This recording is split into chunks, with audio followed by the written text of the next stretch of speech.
Folks, if we were to come to Florence back in the year 1200, the city would be almost unrecognizable. Many of the famous landmarks that tourists come to visit today, like the Palazzo Vecchio or the Duomo, weren't even built yet. But one distinguishing characteristic of the city was large towers everywhere you look. Now, some of these towers are still with us today, but many have been torn down over the years. But the towers were owned by the powerful families.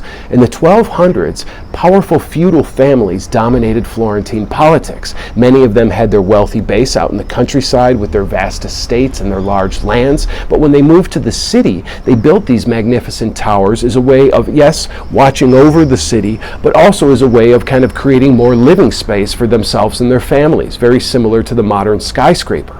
But right around the mid-1200s, that's all going to begin to change. Now, I found an amazing passage from the historian Kenneth Bartlett out of this book, Florence in the Age of Savonarola and the Medici. Now, I'm going to read directly because what he pinpoints here is the way the city transforms during the 1200s. So read along with me. Between 1293 and 1350, the urban character of the city had changed dramatically.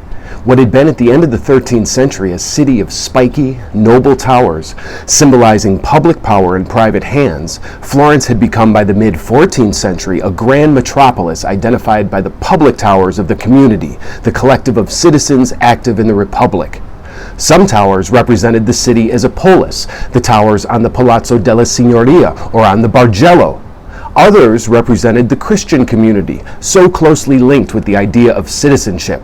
The bell tower of Giotto on the cathedral, the spires of the Badia di Firenze, and other churches. The message was now clear. Public power now resided in collective, public hands, operating through the Guild Republic, a republic able to withstand the challenges of the nobles, plague, financial collapse, and political factionalism. So what he pinpoints here is a moment when those towers started coming down and the new towers represented the collective of the Republic. And I think that's so amazing. If we look at the Palazzo Vecchio today, that's a public building. It's still where the city government of Florence operates out of. The church, another public building. But like I said earlier, if we went back to the 1200s, we would see a city, a skyline dominated by towers. Towers that represented noble rule, not rule of the people. Although it's not a perfect comparison, if one wants to imagine how Florence looked in the era of early medieval towers, one only needs to look at the Tuscan hilltop town of San Gimignano. Thank you for watching, folks.